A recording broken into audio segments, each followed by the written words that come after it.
Après l'agriculture, l'élevage semble être l'activité qui mobilise plus les Burkinabés.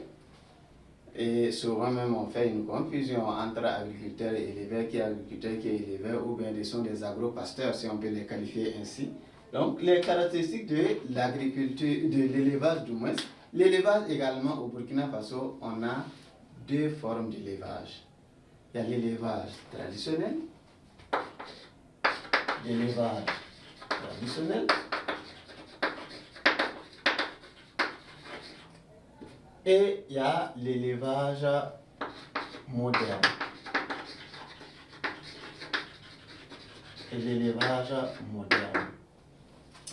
L'élevage traditionnel se caractérise la plupart du temps par ce qu'on appelle la transhumance, le nomadisme. La transhumance.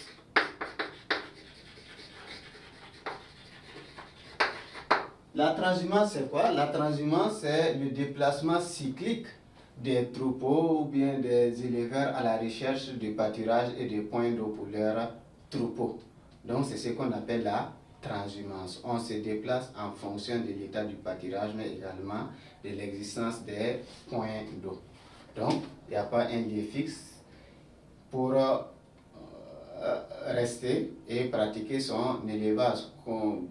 Compte tenu de l'évolution de la situation du pâturage, l'éleveur peut se déplacer pour aller dans une autre zone. On parle de transhumance.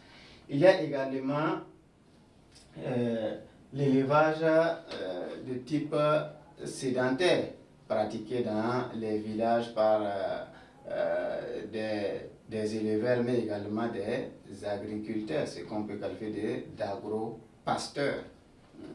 C'est un type d'élevage où on n'a pas trop d'assistance et trop de suivi au niveau des troupeaux, ainsi de suite. On les enferme le soir, le matin on ouvre et chacun essaie de se nourrir et revenir le soir pour être dans l'enclos. C'est un type également d'élevage dans la version traditionnelle. Et c'est un type d'élevage également où les rendements sont faibles. Au niveau de l'élevage traditionnel, il y a la transhumance, il y a la version sédentaire pratiquée par les agro-pasteurs. C'est un type d'élevage également qui enregistre des rendements faibles à cause de la non-assistance qu'on apporte souvent aux troupeaux.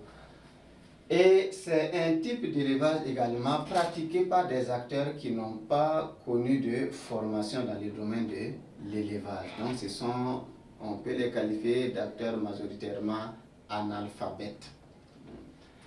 Maintenant, après ce type d'élevage traditionnel où on a vu les caractéristiques, il y a l'élevage moderne. L'élevage moderne est marqué, ici on ne parle pas de transhumance, mais la sédentarisation, si on peut le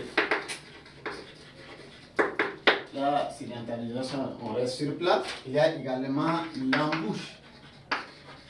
L'embouche, c'est des systèmes modernes de production animale. Surtout, il y a l'embouche bovine, qui concerne les bœufs. Il y a l'embouche ovine, qui concerne les moutons, ainsi de suite. Ce sont des systèmes d'élevage où des moyens modernes sont utilisés, mais également de gros moyens financiers sont utilisés. Donc, l'élevage moderne, il est sédentaire. Il connaît également l'introduction de l'embouche, ça veut dire élever juste pour un but précis. Ça peut être l'embouche bovine, ça peut être l'embouche ovine, ça peut également être peut-être l'embouche porcine, l'élevage moderne porcin, où on élève juste pour la viande. Il y a des types où on élève juste pour le lait, il y en a juste pour la chair, ainsi de suite. On voit avec les poulets de chair, ainsi de suite. Il y en a également, c'est juste pour les œufs. Donc, l'élevage moderne connaît l'application de ce système-là. C'est un type d'élevage qui connaît des rendements élevés à cause des moyens colossaux qui sont injectés à ce niveau-là. Donc les rendements sont élevés Il y a également de nouveaux types d'acteurs également qui rentrent en jeu dans ce type d'élevage moderne-là. Ce sont les fonctionnaires, les hommes politiques, les grands commerçants, ainsi de suite. Donc, ce sont des gens qui aménagent des endroits à la périphérie des villes la plupart du temps où on pratique ce type d'élevage. Donc, c'est un type d'élevage.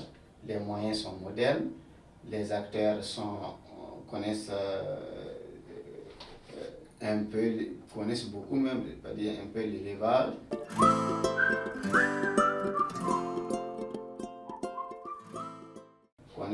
Ils ont des informations sur les espèces, ils ont des informations sur la qualité même des aliments à donner, ainsi de suite. Donc, voici ce que nous pouvons dire concernant l'élevage, les caractéristiques de l'élevage au Burkina Faso. Après l'élevage, il y a une autre activité du secteur primaire qui rentre dans notre analyse, c'est la pêche. Donc, petit 3, les caractéristiques de la pêche. Les caractéristiques de la pêche. Au Burkina Faso, aussi, on peut voir deux types de pêche. La pêche artisanale, la pêche professionnelle. La pêche professionnelle ou moderne.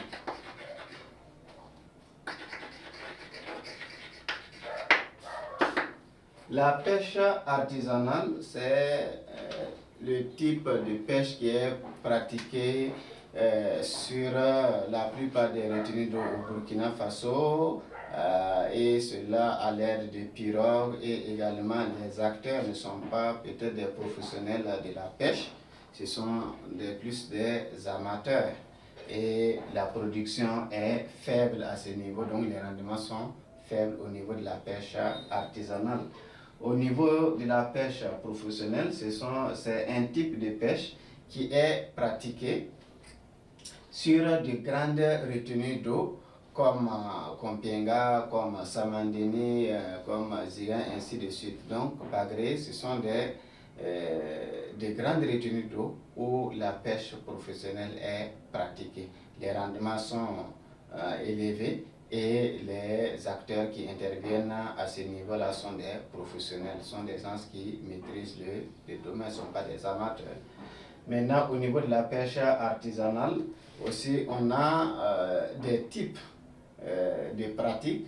Il y a ce qu'on appelle la pêche à la ligne, il y a ce qu'on appelle la pêche à l'épervier et aussi la pêche à la nasse. Donc, ces trois types sont pratiqués au niveau de la pêche au Burkina Faso. Donc, concernant la pêche, il y a la pêche artisanale, il y a la pêche professionnelle.